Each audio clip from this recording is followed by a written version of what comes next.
So there's a misconception that if you're single, you are incomplete, perhaps damaged, salvaged, and you won't be happy until you find your one. And that is not true. That is bullshit. It is a message that has been fed to us by media and advertising. The truth is, when you're single, you have the richest soil for growth. That's why I created this podcast. And unlike other podcasts, this one is host-driven, not guest-driven. That means I will be rotating health and wellness experts 3 times a week to give you the giant box of wellness crayons, not just the primary colors, so you can start building a meaningful life. It's time to give singlehood a cape.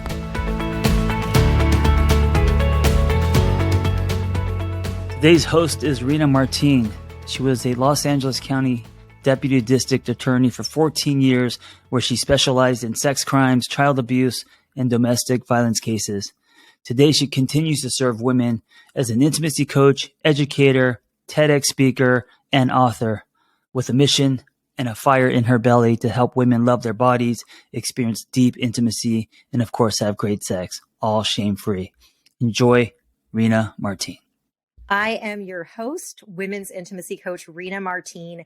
And today I am joined by the one and only Elle Chase. Elle is a multi-certified sexuality educator and coach, and the author of the highly regarded book, Curvy Girl Sex, 101 Body Positive Positions to Empower Your Sex Life. Elle is a frequent guest and a regularly quoted source for international media outlets, including NBC's Today Show, ABC's Nightline, and the New York Times. Elle coaches, speaks, and teaches workshops specializing in intimacy, body acceptance, and relationships through an intersectional, feminist, and trauma-informed lens. Elle, thank you so much for being here today. Oh, thank you for asking me. I'm a big fan of yours, so I was very flattered. Yay. Well, the feeling is mutual. And, we haven't known each other that long. I met you earlier this year, and someone who we know in common, we were all at this event, and she's like, you have to meet this person. You two need to be involved in each other's orbits. And I'm so glad I got the same thing. Yes. Yeah. Yes. And there is some overlap in what you and I both do. Obviously, we're talking about sex, intimacy, body image, relationships, but body image is your big thing. That's kind of your pillar. Whenever somebody, that is your big thing. And when I recommend your book so often to folks now, especially in the DMs. Yeah. And so let's hear a little bit about your journey. How did you become the curvy girl sex woman that you are today? Well, I became a sex educator and a body acceptance advocate, if you will, accidentally. I used to be in the entertainment industry and I was a producer there, and I hated it and I left. I got married, and I was in a sexless marriage for a long time. And something happened to me one day, and I woke up and I thought, I've never experienced passion in my life. I've never enjoyed sex. I don't know why people are so into it, but there's got to be something to it. And I want to know what that's like. And I was not going to be able to find that with who I was married to, as wonderful as he was. A few things happened. I'm making a long story short, but I ended up leaving my husband, divorcing him, and going out in the dating scene to find this passion. But I was at the heaviest I was at that time.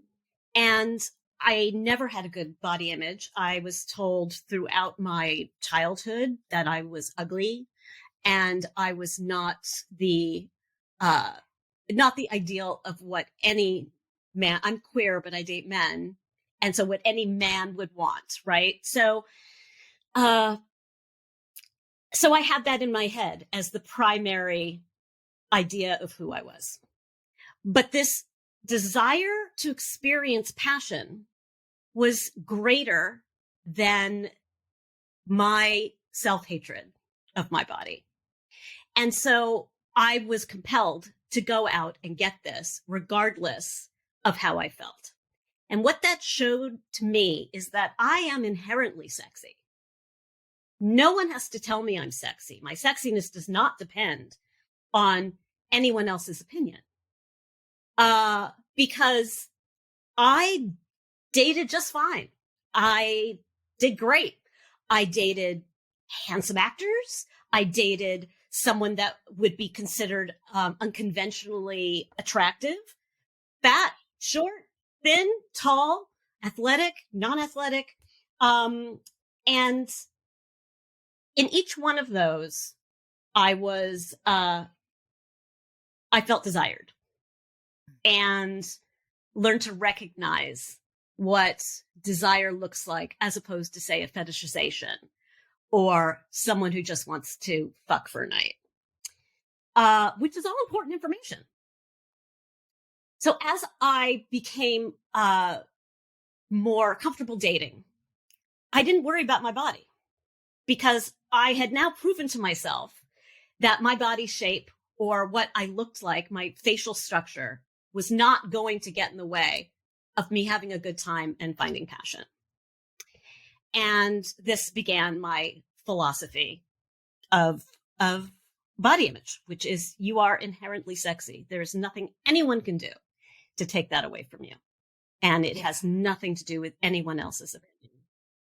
I mean, just in this, thank you so much for sharing that history. And it brings up a lot of things for me that I want to touch on. One is this idea of this inside out approach to sexuality, where it starts internally rather than it being, defined by the outside world. But really the bigger idea that we have this misconception that when I am confident, right? When X happens, then Y will follow. Once I'm confident, then I'll have good sex. Once I lose the weight, then X will happen. When really the action precedes the confidence. And that's what I'm hearing you say, that once you actually went out there and started having really good sex, you're like, wait a second, I was sexy all along. That sometimes we have to do the damn thing in order to become confident at the thing. Yeah. And I think that's how humans are wired too. We have to learn new things. Our brains are always going to want to protect us. So if we were abused as children, experienced a great deal of trauma, if kids in the playground told us we were ugly, that is what our brain is protecting us for then the rest of our lives. And so we need to retrain our brain. And so for me, it just happened to be wrapped up in a package of find your sexuality, find passion, enjoy sex. But with that came the gift of body confidence. And it's not enough for people. Let me back up. The body positivity movement, and I say that actually in quotes, has been perverted in a way. Body positivity is great, but the movement itself, first of all, it's been co-opted by white women, and it was started by Black queer women and men in the 60s, the body positivity movement. So that is one problem alone, but also it's a commodified term. So what it tells you is, I want to be body positive, and, I'm going to love my body, and I'm going to do all these things and do this kind of yoga and buy the yoni eggs and do all those things. And I'm going to be sexy and confident in my body. And the thing is, that's all external stuff. The thing is that no one is going to be able to tell you to get confident. You have to find that. And you won't be able to come to the solution in one book with one person that says, I've got the ticket. Our inner world is way more nuanced than that. And we deserve a path that is possible that honors that nuance. And so what I like to talk about is not body positivity so much as relief toward acceptance. And acceptance being more of the goal, because you can't go from hating your body to loving your body. It doesn't work that way. You can't get from A to Z without going through the rest of the alphabet. And it's too far a reach for a lot of us if we are, assigned female at birth and have grown up like that. With all of the trauma that we didn't ask for, that came upon us, that is thrust upon us without us knowing it, in the form of media, it is almost cruel to ask us to love our bodies and not give us the feeling that if you don't get there, it's okay. Yeah. You are whole no matter what, and you are sexy no matter what, and you deserve pleasure and you deserve support. And people will find you attractive. I get that a lot of people saying, but so-and-so wasn't attracted to me. And all the people that I'm attracted to aren't attracted to me. That's not a body problem. That's a relational issue with yourself. And that is a worldview problem. That is other stuff. It's not because of the way you look at your body. It can be part of it, but it's not the reason you're picking, quote unquote, the wrong people. Am I making sense? Absolutely. And I mean, you and I both live in Los Angeles. I mean, yes. need we say more? Two women who live in Los Angeles who are dealing with the added layer of the pressure in a very image-centered city that I say to folks often, all it took was you looking like a 9 or 10 to become confident, right? Mm-hmm. We would have a lot more confident women surrounding us here. And so I'm glad that you point out that there's something more going on there. But this idea of perspective, because I will encourage people sometimes to think about, okay, who's the best lover? Think about the best lover you've ever had, right? And think about that person. And did that person have and I'm using air quotes, did that person have the perfect, I use air quotes because perfection is bullshit, but did that person have the conventionally beautiful, again, air quotes, body?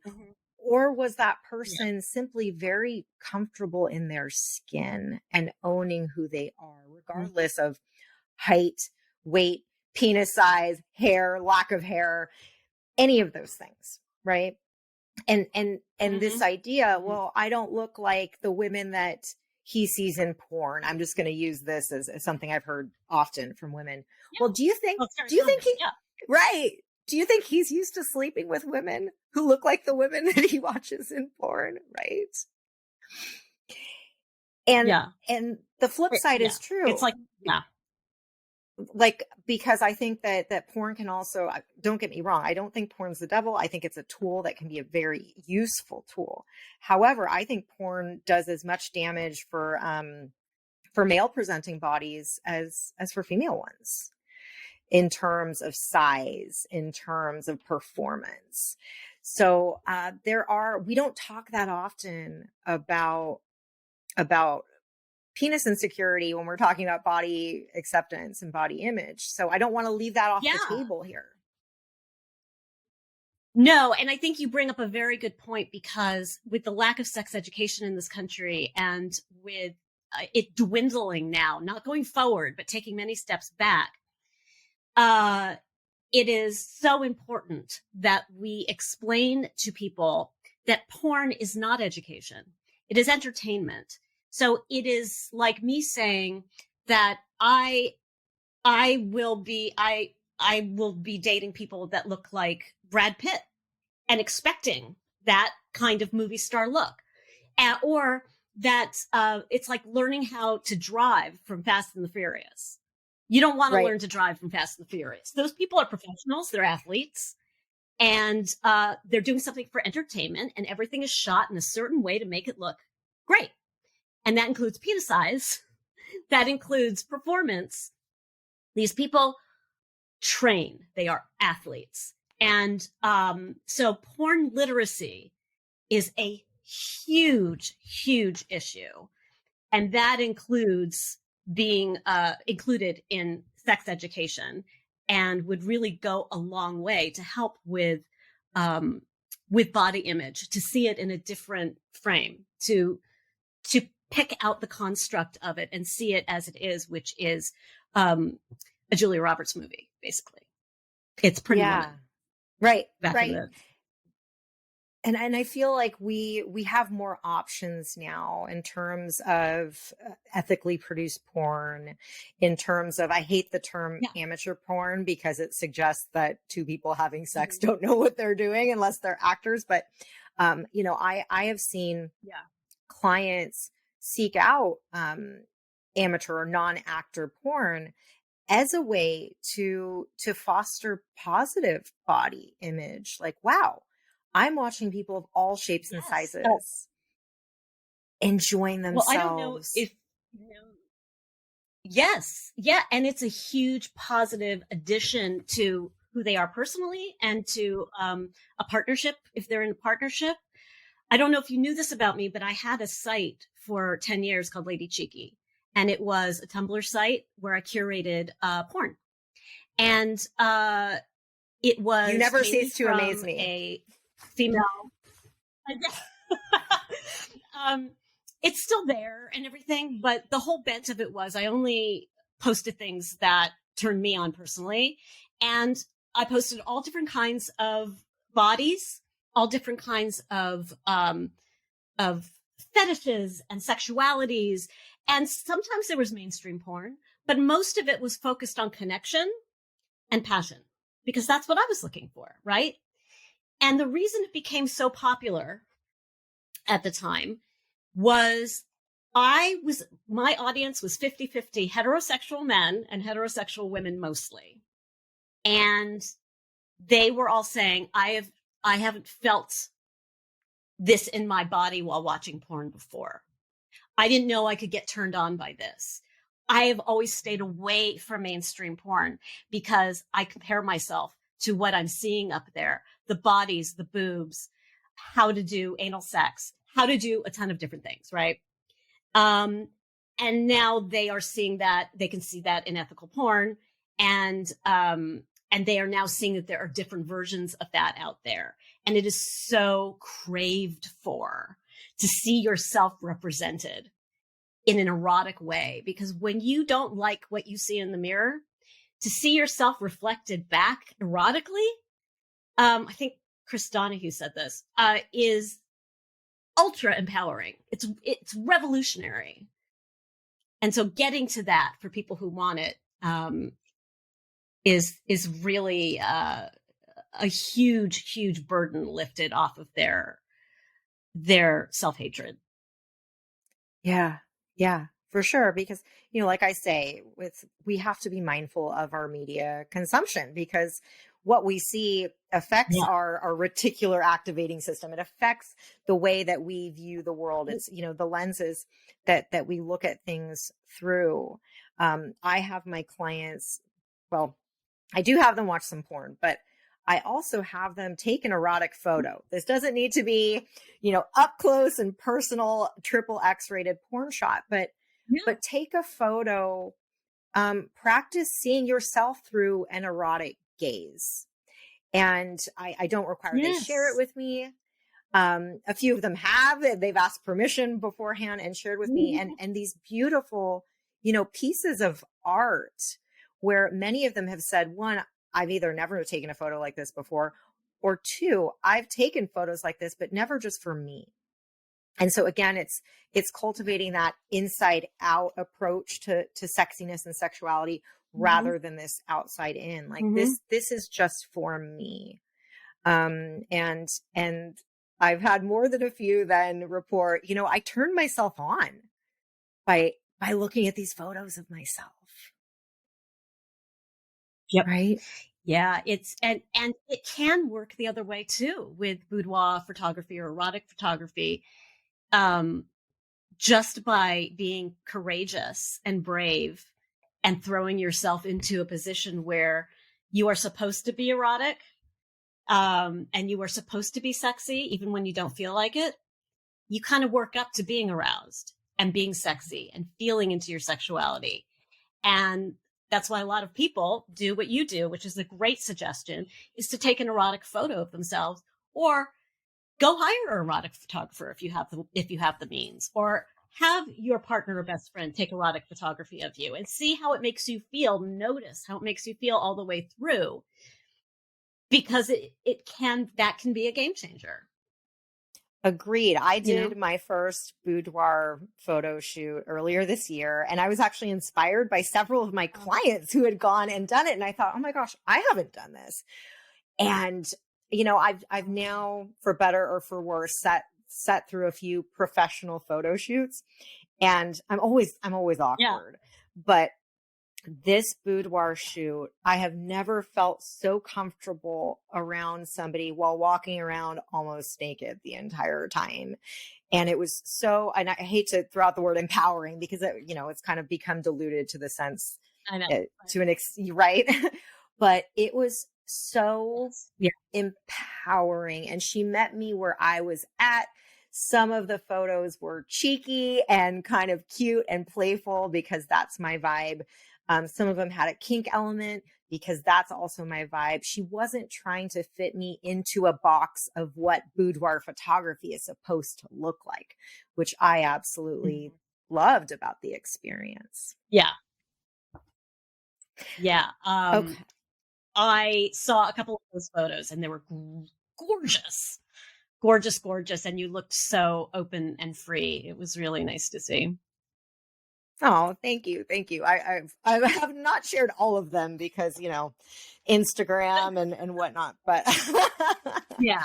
But thank you for the kind words. I mean, Yes. this is me advocating for boudoir shoot. If you can afford to do it, if you live in a city where you can find one, or improvise, have a friend come over, have fun with it. So I want to circle back to this pressure of body love, right? And one person whose perspective I really appreciate, and so I want to kind of see, where does this fit into this spectrum of body neutrality, body acceptance? Sonia Renee Taylor, who wrote The Body Is Not an Apology, and she talks about this notion of radical self-love, meaning that when we were born, when we were little babies, we loved our bodies. We were kind of obsessed with our bodies. We thought that our bodies were the coolest thing ever. And so that was our starting point. And then as we grow up, as we, live in the societies that we live in, it's almost like we have these layers of toxicity that start piling up on top of us, like gunk, like we're covered in these layers upon layers. But this idea that if we could kind of wash them all off, scrape them off, scrub them off, then underneath all of that is actual love, right? And so how do you reconcile that notion with the idea that promoting body love is unrealistic and in itself can become toxic? Yes. This is how I reconcile that. Both and. I love Sonia Renee Taylor. I'm a patron on her Patreon. She is a goddess and a wizard, as far as I am concerned. She has a different philosophy of how she goes about it. And who she attracts are people that will benefit from that philosophy and get to where they want to go through that, right? Like you and I do very similar things. I'm an intimacy and relationship coach and do body image. You do the same thing, but we are different people. And there are people that are going to be attracted to the way you teach and the way you are with them. And that's why there's enough for everybody, right? Yeah. There'll be people that I will get. I think that too, what I'm speaking about as far as body love goes is more of the commodification of body love. I think that to promise people body love is really just it's a big promise. But if you promise people, if you give them ways to make it a practice of acceptance, and maybe you'll get to body love. That's a whole different situation, you know? I just feel that the people in my space that tend to come to me have been vulva owners that are broken down by diet culture, fat phobia, dating, and are frustrated and stuck because they don't love their bodies, but they've tried everything, right?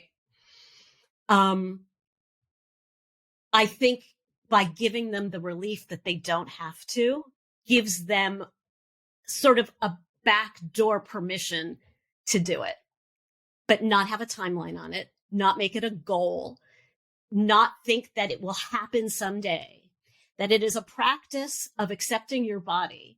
And you don't have to love your body. You don't. You don't have to. And it's okay. And you're fine. And you're doing everything right. It will never all get done. And everything is a process. So I, like I said, I love Sonia Renee Taylor. I love her work. She is talking to a group of people that are attracted to her message, and she will help those people a great deal.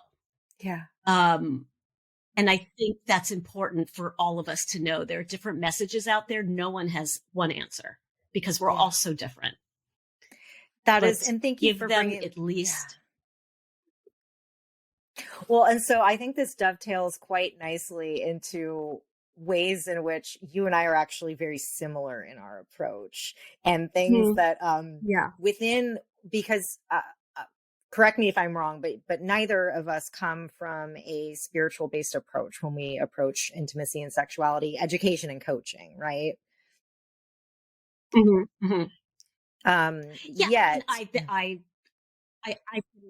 go ahead.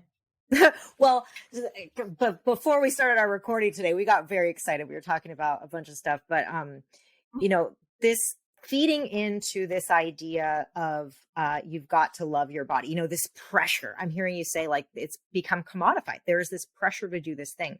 I'm seeing a lot of pressure from people within our space, Elle. Pressure to be the multi-orgasmic goddess, female sexual goddess, and the commodification of the yoni eggs and the goopifying of our sexuality in a way that is putting a lot of pressure. I have worked with many women who've either never had an orgasm before or who have had them alone but not with partners, right? And this same trajectory of, cool, let's see if we can get there. And if we can't get there to the big O, we're going to have a heck of a lot of fun along the way. But removing some of that pressure. How do you see? Yeah. Go ahead. No. I think I'm going in the direction you were going to go in, but I'm not sure. I have a friend staying with me, Ann Hodder-Ship, who is a great sex educator in her own right. And we were talking about, we're watching this documentary called Orgasm Inc. about slow sex and the one taste movement. And I looked at her and I said, oh, well, this is just someone who's made a multi-level marketing business out of mutual masturbation and relational skills. Okay. There's nothing wrong with the practice, but she had perverted this one area into whatever she wanted it to be, right? So it's sort of similar with women's sexuality, or can be. The goopification of it is, I see an area that needs help. I'm going to help. And they don't do their research and they don't think it through as much, or they get experts that they see that are sort of the loudest, that are out there promoting themselves and doing all of that, which is nothing wrong with that. But that's more important than getting someone who really knows their shit, right? So the point of sex education, or the purpose of sex education, is often teaching people to unlearn how they look at things, unlearn what they're being told by the magazines they read, by the shows. Even, you know, I love, my favorite show is Dateline with Keith Morrison. I'm a true crime junkie. I love it. But every time they talk about a woman, they describe her as beautiful. They don't do that with the men. Yeah. They don't say he was a handsome young man. She was a beautiful, vibrant woman. What does that got to do with it? And it's those little pieces that seep into our brains that we need to unlearn, that beautiful isn't the price we pay to be sexy. That unlearn that who told you need to have 12 different types of orgasms, or that there are 12 types of orgasms. How about the meme and the idea that went around that there are 8,000 nerve endings in the clit, where they just found that there are more than 10,000? Mm-hmm. Because it is people want bite size. They want a meme. They want a tweet. They want everything in that. And I get it. But education has now become, first you must unlearn, and now you must learn. It's making them aware. It's teaching them media literacy, and not to always ask themselves, what is true in this situation, really? Mm-hmm. Like you were saying, you know, you've had clients who have never had orgasm or have it by themselves. And what is behind not being able to orgasm for them? Is it that they don't feel like it's worthwhile, that they're worthy, that no one's ever given them one? What is it? Because unless there's some medical reason, we're capable of it. And it all comes down to unlearning the crap, and learning that we all deserve pleasure in whatever way it comes. And there's no one way that's better than the other. Yeah. And I mean, just to briefly answer your question, which might have been hypothetical, but why I see this happening, where people are like, oh yeah, I can reach orgasm really quickly on my own, but I've either never reached one with a partner, or, you know, it takes me significantly longer. There are usually a host of factors. One is, okay, what are you using when you're on your own? Well, I like to use this one particular kind of toy. Cool. Do you bring that into the bedroom with you? Like, do you replicate with another person what you're already doing on your own? But also for some, self-pleasure has been something that has been a secret part of who they are, a shameful part, especially if they're raised in a religious or cultural environment that doesn't even discuss female pleasure. So this thing that you've been doing in the shadows for so long, orgasms, right? Orgasm has been this secret, naughty, dirty, perhaps even sinful thing that you've been doing. And sharing that sin, air quotes, sharing that sin and that shame with somebody else, that puts a tremendous amount of pressure on our brakes, on the things that take us out of the mood. So definitely encouraging people to bring in whatever toys or methods they use on their own, and to start introducing those with a partner, but also to very much ease into that. Don't expect it to happen the first time. Maybe you practice having your partner just in the room with a blindfold on while you use your toy on yourself. Just having an orgasm with another person in the room before you leap to the conclusion of, okay, and now my partner's going to give me the orgasm. But there's, so many things. And I really, truly believe, Elle, if we're talking about bite-sized, meme-sized things, the one thing that could undo so much of our sexual shame, regardless of gender, is if people had a basic understanding of the clitoris. Like that in and of itself, then we would know, like, no, there's actually, when we're talking about genital orgasms, there's really just one kind. It's clitoral. We would understand that most women, or most people with vaginas, don't reach orgasm through penetrative intercourse, and why we don't. It would take pressure off of people with penises to give us orgasms that way. I mean, if literally that was the only thing that we started teaching folks in sex ed, just that, imagine how much shame we could get rid of just through that one piece of basic anatomy right there. Yeah, I might actually go a little bit further. Is that what will help get you there is getting to know your body with your hands, making that a practice, getting to know the topography of your body, how you like to come, how you like to be touched, and under what context and conditions. Because toys are great. I am pro toy. But there is something about using your hands. Hands have so much dexterity and so much different ways of touching and using it. And when someone is touching you, they're most likely using their hands or their mouth or whatever. So to get used to that touch and know how you like to be touched, and then communicating like, hi, this is what I like. I like it this way. I tend to come really fast this way. Sometimes I don't come for half an hour. Sometimes I don't come at all, but I find it all so enjoyable. But making it okay to talk to your partner, even during sex, right before sex, not in the bedroom, and just saying, hey, I would love to try mutual masturbation.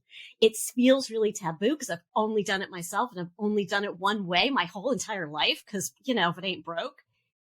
But it might be something that I could show you how I like it and you could show me how you like it. And I think that the basic anatomy of it is vital. But I think even before that is telling someone where you like to be touched that arouses you and gets you going. You know what I mean? Oh, for sure. Absolutely. Absolutely. But also, and a little asterisk here that for some people who have vulvas and vaginas, fingers don't cut it. I will speak up. Yeah. And some people need that intense direct external clitoral stimulation. So I also don't want to shame people if it's like, well, I've tried my hands and they don't do the thing. No. But get curious. I think what I'm trying to say is know your body. And like, I discovered my body that way. And I discovered that like the inside of my wrists were really sexually pleasurable to touch. It's not something I would have found out any other way. Now, when I masturbate, do I use my fingers? No, I use a vibrator. But when I'm with somebody, I am able to tell them, I like it this way. I like it that way. And if it's not working, I'm like, okay, I'm taking up the bullet, all of that is part of it.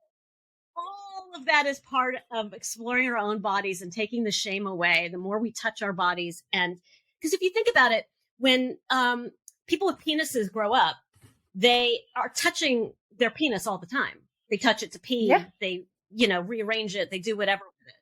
But people with vulvas are taught that it's kind of dirty. They have to wipe it clean. They don't touch it. They're not told that it's right to touch it. So they're not used to it.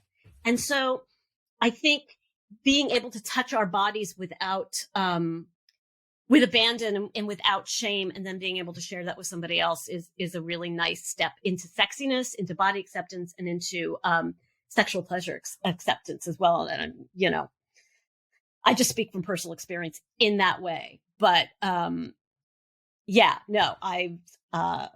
own more sex toys than I can count, and I covet all of them.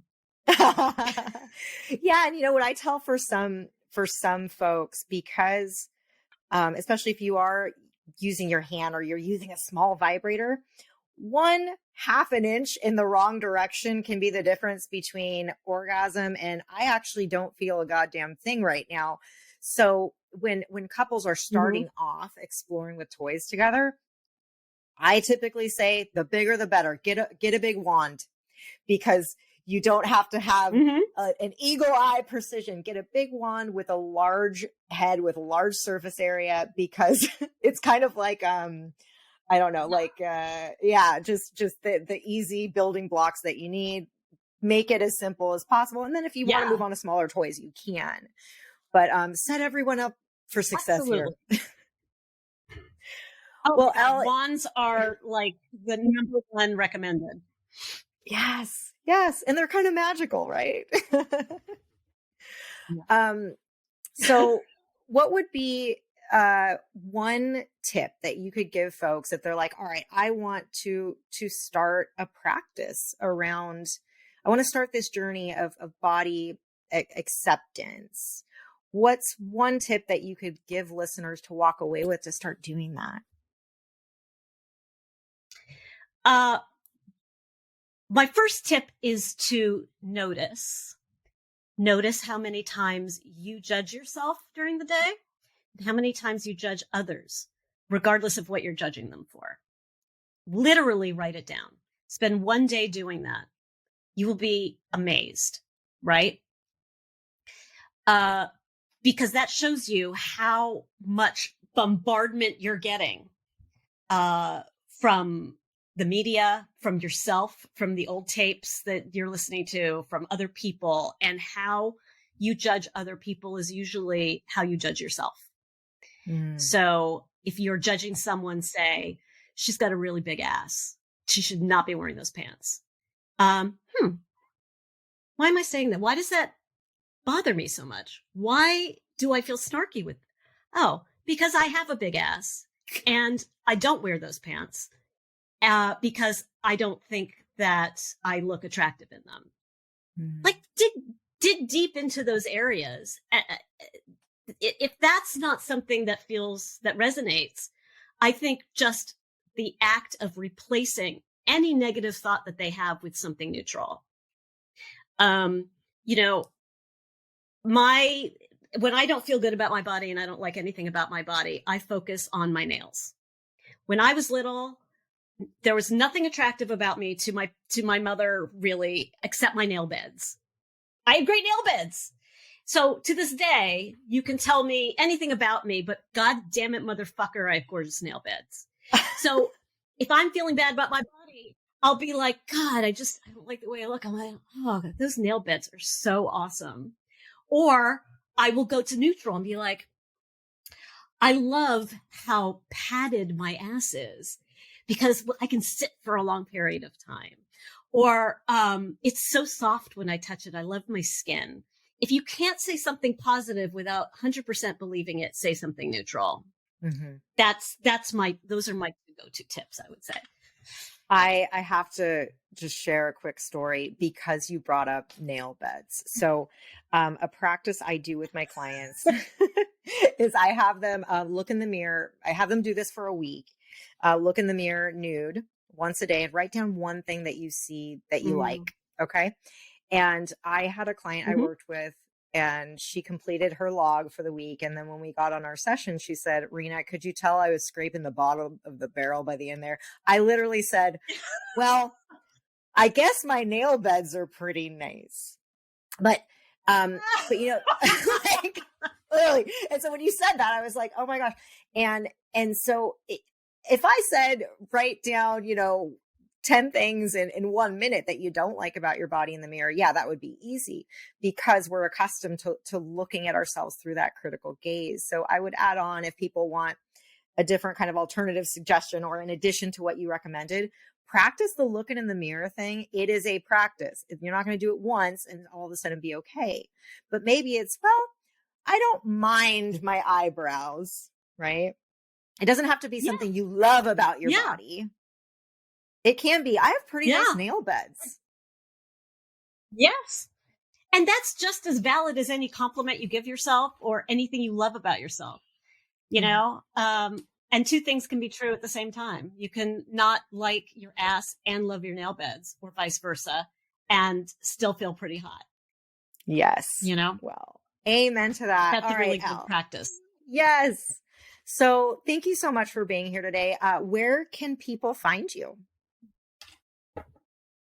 I'm at ellechase.com, ELLECHASE.com. And on all the social medias, I'm the Elle Chase. All righty. Thank you so much, Elle. This has been awesome. We could do this for days, I'm sure, and we'll have to pick this up next time we see each other in person.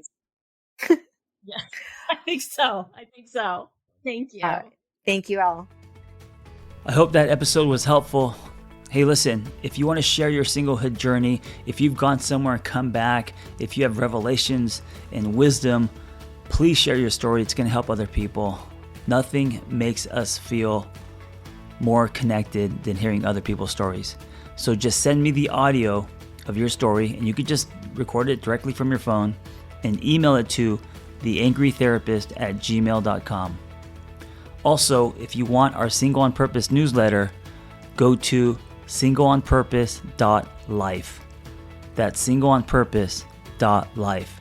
You will get tools and articles and other people's stories, and also Zoom links to private gathers. So if you want to join our community, go to singleonpurpose.life.